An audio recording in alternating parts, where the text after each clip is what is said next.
दोस्तों और साथियों, उत्तर प्रदेश के जिला हरदोई से एक ऐसा हैरान कर देने वाला मामला सामने आ रहा है कि जिसने भी सुना वो हैरान रह गया। एक ही औरत अपने दो जीजाओं के साथ फंसी हुई थी, यानी उसका चक्कर चल रहा था उनसे, और इसी वजह से उसने महज शादी के 7 महीने बाद ही अपने पति को जहर देकर मारने की कोशिश की। वो तो ये अच्छा हुआ कि पति ने अपनी पत्नी की नीयत को भांप लिया और वो जहरीला पदार्थ या वो खाना नहीं खाया, जिससे उसकी जान बच गई। अब ये पति थाने में पहुंचा है और पुलिस से गुहार लगा रहा है कि मेरी पत्नी से मुझे बचाओ। पूरा मामला मैं आपको विस्तार पूर्वक सुनाने जा रहा हूँ। कैसे ये औरत अपने जीजा के चक्कर में आती है और फिर एक नहीं 2 के चक्कर में आ जाती है, और फिर दोनों जीजा पूरी तरह से इसे अपने प्यार के जाल में फंसा लेते हैं। कभी एक जीजा आता है तो कभी दूसरा आता है। ये औरत दोनों के साथ ही खुश है, लेकिन पति के साथ इसका व्यवहार ऐसा आक्रामक क्यों हुआ, ये भी पूरी बात मैं आपको बताने जा रहा हूँ। तो पूरी विस्तार से घटना सुनने के लिए आपको मेरे साथ 5-10 मिनट देने पड़ेंगे। और दोस्तों, आपके सपोर्ट की बहुत ज़्यादा ज़रूरत है। मैं खुर्शीद अहमद भाई जी आपके लिए अब नया चैनल दास्तान ज़िंदगी 786 लेकर के आया हूँ। इस चैनल को आपने भरपूर प्यार देना है, जैसे पहले चैनल को दिया। पहले चैनल पर आपको पता है कि 12 लाख सब्सक्राइबर, लेकिन किसी वजह से वो डिमोनेटाइज कर दिया है। अब जाहिर बात है कि आपके साथ पिछले 5 सालों का प्यार है। 5 साल से आपको मैं अपनी सेवाएं दे रहा हूं और आपके साथ जुड़ाव है मेरा, तो इतनी आसानी से तो नहीं छूट सकता है ना ये। इसलिए अब आपके सहारे की ज़रूरत है। चलिए विस्तार पूर्वक आपको ये वीडियो पूरी विस्तार पूर्वक देखना पड़ेगी, तभी समझ में आएगा कि कैसे हुआ, क्या हुआ। तो दोस्तों, कंचन जो है वो लगभग एक ऐसी लड़की थी कि जो बहुत ही हंसमुख स्वभाव की थी, और ये जमुई बिहार का ये पूरा मामला जो है वो जमुई बिहार का है। कंचन की उम्र उस वक्त में 16 साल थी जब इसकी बड़ी बहन की शादी हुई थी। बड़ी बहन की शादी हुई तो अब जीजा का घर में आना जाना हो गया। जाहिर बात है, जो छोटी साली होती है वो जीजा से ज़्यादा लगाव होता है, बातचीत भी करती है, ख्याल भी रखती है इन सब चीज़ों को। लेकिन कुछ जीजा ऐसे होते हैं कि इन बातों का गलत मतलब निकाल लेते हैं। दोस्तों, साली जो होती है वो बहन समान होती है, लेकिन कुछ लोग उसको साली आधी घरवाली का ही दर्जा देते हैं।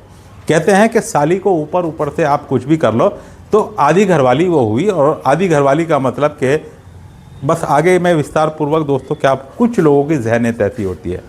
लेकिन साली जो होती है ना, सही मायनों में बहन का दर्जा ही, और अपनी बीवी के अलावा, मेरा तो ये मानना है दोस्तों, पत्नी के अलावा और जितनी भी औरतें हैं, माँ है, बहन है, जो भी जिसका जो रिश्ता हो, उसको वही मर्तबा और वही इज्जत उसको दी जाए, है ना। लेकिन ये दुनिया बड़ी विचित्र है और इसमें अजीब व गरीब घटनाएं घटती रहती है। कंचन भी अपने जीजा की खूब सेवा कर रही थी, और जीजा ने इस बात को सोच लिया कि कंचन उसके साथ फंसी हुई है। एक दिन ससुराल में कोई नहीं था, पत्नी के साथ वो आया था। पत्नी अपना मोहल्ले में अपनी सहेलियों से मिलने गई थी, घरवाले भी इधर उधर जंगलों में थे, तो मौका देखकर कंचन को जीजा ने दाब लिया। और फिर जब कंचन ने उससे कहा कि जीजा जी आप क्या कर रहे हो, ये तो गलत है, ये वो है, तो फलाना ढिमाका, तो तब जीजा ने कहा कि तुम इतना मेरा सेवा करती हो, इतना ख्याल रखती हो, मैं तो ये सोच रहा तुम मुझसे प्यार करती हो। कि जीजा जी ये वो प्यार नहीं है, ये तुम मेरे बहन के पति हो, ये वो वाला प्यार है कि चलो आज तुम्हें वो प्यार भी दिखाते। जीजा ने उसके बाद कंचन को तभी छोड़ा जब वो अपने मकसद में कामयाब हो गया। कंचन को बुरा नहीं लगा, उसको बड़ा अच्छा लगा। जब वो पहली बार किसी आदमी के संपर्क में आई तो उसको बड़ा अजीब व गरीब नहीं लगा कि जीजा ने उसकी इज्जत लूट ली, ये ली, वो रोती धोती, बल्कि पहल तो उसने जीजा को रोका, और जब जीजा नहीं रुका और उसने अपनी मनमानी की तो अब कंचन भी उसका साथ देने लगी। यहाँ से अब जीजा और साली का मामला शुरू हो जाता है। कंचन से बड़ी 2 बहनें थी। पहली बहन की शादी हो चुकी थी, उस जीजा के साथ जो था वो साली का चक्कर चल गया था, लेकिन अब वहीं दूसरी बहन का रिश्ता हो गया था, अब उसकी शादी भी होने वाली थी। अब इत्तेफाक की बात यह हुई कि 1 आध साल बाद में उससे जो कंचन से दूसरी वाली बड़ी बहन थी उसकी भी शादी हो जाती है। अब दूसरे जीजा का भी आना जाना लगा रहता है। दूसरा जीजा, जाहिर बात है कि नया नया था, उसको इन चीज़ों का ज़्यादा पता नहीं था, तो वो ज़्यादा इधर उधर ध्यान नहीं देता था। लेकिन एक दिन जब वो अपनी ससुराल आया तो उसने अपने साड़ू को, बड़े साड़ू को, छोटी साली के साथ अवैध संबंध बनाते हुए देख लिया। और जब देख लिया तो अब उसने कहा कि भाई साहब, इस बहती गंगा में मैं भी हाथ धोऊंगा, नहीं तो फिर मैं ससुरालियों को सारी बात बता दूंगा। अब कंचन से जब पूछा गया कि कंचन बताओ क्या इरादा है, कंचन ने कहा कि आप भी जीजा, ये भी जीजा, इसलिए जिस का आप नहर में आप गोता लगा रहे हो तो ये भी लगा लेंगे, क्या हर्ज है। क्योंकि कंचन एक पूरी मंझी हुई खिलाड़ी हो चुकी थी। उसका जीजा जो था उससे उम्र में लगभग 10-12 साल बड़ा था और वो सालों से उसके साथ अवैध संबंध में थी, इसलिए अब वो सब कुछ सीख चुकी थी जो नई किसी भी इस लड़की को इस बारे में नहीं पता होता था। ऐसी अनाड़ी नहीं थी, इसलिए उसने अपने दूसरे जीजा को भी स्वीकार कर लिया और लगातार दूसरे जीजा के साथ भी वो नाजायज़ ताल्लुकात में आ गई। अब एक नहीं बल्कि 2 लोगों के साथ वो नाजायज़ ताल्लुकात में थी और फिर उसका नतीजा ये निकला कि कंचन को उन दोनों की आदत बन जाती है। अब दोनों का मन अब अपनी बीवियों के साथ नहीं लगता था बल्कि साली के साथ लगता था। ये सिलसिला लगातार चलता रहा। माता पिता को लगा कि अब कंचन भी 20 साल पार कर चुकी है, इसलिए उसकी शादी भी कराई जाए। और फिर माता पिता ने एक अच्छा सा लड़का देख करके और उसकी शादी भी करा दी। जीजाओं ने अपनी साली से कहा कि अब तुम्हारी शादी को तो हम रोक नहीं सकते, वरना किसी को शक हो जाएगा। जो संबंध तुम्हारे कई सालों से हमारे साथ चल रहे हैं, आज तक किसी को भनक नहीं लगी है, वो संबंध हमारे इसी तरह से चलते रहने चाहिए। भले ही तुम्हारी शादी हो रही है, लेकिन शादी के बाद भी तुम हमसे मिलना नहीं छोड़ोगी।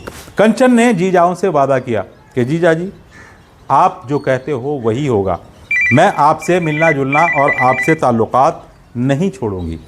वादा करने के बाद कंचन ने अपना जो है वो शादी कर ली। शादी हुई, लेकिन कंचन ज़्यादा वक्त अपने मायके में रहती, कभी अपनी बड़ी बहन के यहाँ चली जाती, कभी छोटी बहन के यहाँ चली जाती। अब जाहिर बात है, पति भी शुरू में तो उसको मना नहीं कर सका कि यार साड़ू भाई के यहाँ जा रही है। अपनी बड़ी बहनों से उसको प्यार था, मोहब्बत थी, बहन के यहाँ रहने जा रही है, लेकिन उस रहने में क्या उसका राज छुपा था ये उसके पति को नहीं पता था। दोस्तों, इसी तरह से मामले ताल्लुकात चलते रहे। कंचन कभी बड़े जीजा के पास, कभी छोटे जीजा के पास। लोगों को, घर वालों को, ससुराल वालों को, पति को इसलिए शक नहीं होता कि बहनों के यहाँ रहने जा रही है। अब इसी तरह से लगभग जो है वो 7 महीने गुजर जाते हैं। जीजाओं ने कहा कि कंचन, अब ऐसे बात नहीं बनेगी, पति के साथ तुम्हारा हमें अच्छा नहीं लगता, ये पति तुम्हारे जोड़ का है ही नहीं, तुम्हारे मतलब का है ही नहीं। कंचन ने भी कहा कि हाँ जीजा, जो तुम्हारे सुख है, जो तुमसे सुख मिलता है, वो मुझे पति से नहीं मिलता, तो फिर क्या करे, रास्ते से हटा दे, तभी इससे तेरा पीछा छूटेगा। ये बात और ये राय मशवरा जीजाओं ने कंचन को दिया। कंचन ने अपने पति को रास्ते से हटाने के लिए जहर का कहीं से इंतज़ाम किया और फिर खाने में उसको दे दिया। वो खाना पति ने खाया नहीं, बल्कि वो फेंक दिया, या जो भी कहा, या पति नहीं पर शक था या कुछ भी था, बहरहाल उसकी जान बचनी थी और कंचन का जो था वो पकड़ा जाना तय था। इसलिए उस खाने को किसी जानवर ने खाया है, किसी कुत्ते ने, बिल्ली ने खाया, वो मर गया। जब उस खाने का टेस्ट कराया गया तो उस खाने में जहर था, और जब जहर साबित हो गया खाने में, तो पति फ़ौरन पहुंच गया पुलिस स्टेशन, क्योंकि उसे पता था इस वक्त में जो पतियों की दशा है वो क्या चल रही है, किस तरह से पत्नियां अपने पतियों को मार रही हैं। ये सारे आज के हालात हैं। और ये जो घटना मैं आपको बता रहा हूँ दोस्तों, ये ताज़ा घटना बता रहा हूँ, ये पुरानी घटना नहीं बता रहा हूँ, बल्कि अभी जुलाई की ही ये घटना है। आज जो ये मैं वीडियो शूट कर रहा हूँ 5 जुलाई की, और ये शायद 1 या 2 जुलाई की ये कहानी है। तो इस तरह से वो थाने पहुँचता है और थाने में जाकर वो पुलिस के आगे हाथ जोड़कर कहता है कि साहब, मुझे मेरी पत्नी से बचा लो, अगर आपने कुछ नहीं किया तो फिर मेरी पत्नी मुझे मार डालेगी। आज तो मैं किसी तरह से बच गया हूँ, लेकिन आगे नहीं बच पाऊँगा। पुलिस एक्शन लेती है, हरकत में आती है, और अब कंचन को पकड़ कर थाने लाया जाता है। कंचन से जब पूछा गया कि तुमने पति को क्यों मारने की कोशिश की, क्यों इस बेचारे की जान लेने की कोशिश की, कहने लगी कि मुझे पति से नहीं बल्कि जीजा से प्यार है, और एक नहीं 2-2 जीजाओं से प्यार है। मैं अपने जीजाओं के प्यार में पागल हूँ, और कई सालों से जीजाओं के साथ मेरा रिलेशनशिप चल रहा है, उन्हीं के साथ मुझे पति से वो सुख, वो स्वाद नहीं मिलता जो मेरे जीजा मुझे ख्वाहिश पूरी करते हैं। पुलिस भी हैरान रह गई कि यार ये औरत, ये लड़की जिसकी उम्र महज अभी 20-21 साल है, वो ये क्या कह रही है। लेकिन सच तो सच होता है। कंचन ने अपने मुंह से कबूल कर लिया कि वो जीजा के चक्कर में पति को रास्ते से हटाने की कोशिश कर रही थी, इसलिए शक की कोई गुंजाइश बाकी नहीं रहती। इस वक्त कंचन जो है वो पति को मारने के जुर्म में जेल में बंद है। और पति बचने का शायद उसको बहुत ज़्यादा खुशी महसूस हो रही हो कि वो बच गया और पत्नी के हाथों मरने से उसकी जान बच गई। तो इस तरह के मामलात और हालात दोस्तों घट रहे हैं। अपने घरों में अपनी पत्नियों को कभी नाराज़ ना करें, पत्नियों की हर बात मानें और पत्नियों के मिजाज को ये भी देखने की कोशिश करें कि आपकी पत्नी आपसे खुश भी है या नहीं है। तो अब उन दोस्तों के नाम जो मुझे कमेंट करते हैं, और ये हैं पप्पू सरदार, जो कहते हैं कि खुर्शीद भाई जी एक कलाकार हैं और उनका हौसला बढ़ाना चाहिए, तो आपको भी पप्पू भाई की ये बात मान लेनी चाहिए, जो जोड़किया जिला श्री गंगानगर से हैं। इकबाल सरदार, और यह है ओमकार छोटा भाई बख्तीर पापा जी राजप्रीत दादाजी इकबाल सरदार, गांव जोड़किया जिला श्री गंगानगर हनुमानगढ़ राजस्थान से है। राव मोहम्मद यासीन लाहौर पाकिस्तान से, अब्दुल हादी तकदीस फातिमा डॉक्टर अब्दुल समी कुली बाज़ार कानपुर से, और राजवीर सिंह पोसवाल एडवोकेट, बेटा है रजत पोसवाल, पत्नी है ममता बैसला बघौल, तहसील हसनपुर जिला अमरोहा से। चलिए दोस्तों, कल आपको फिर किसी नई स्टोरी में मिलूँगा, तब तक के लिए खुदा हाफिज़, जय हिंद, जय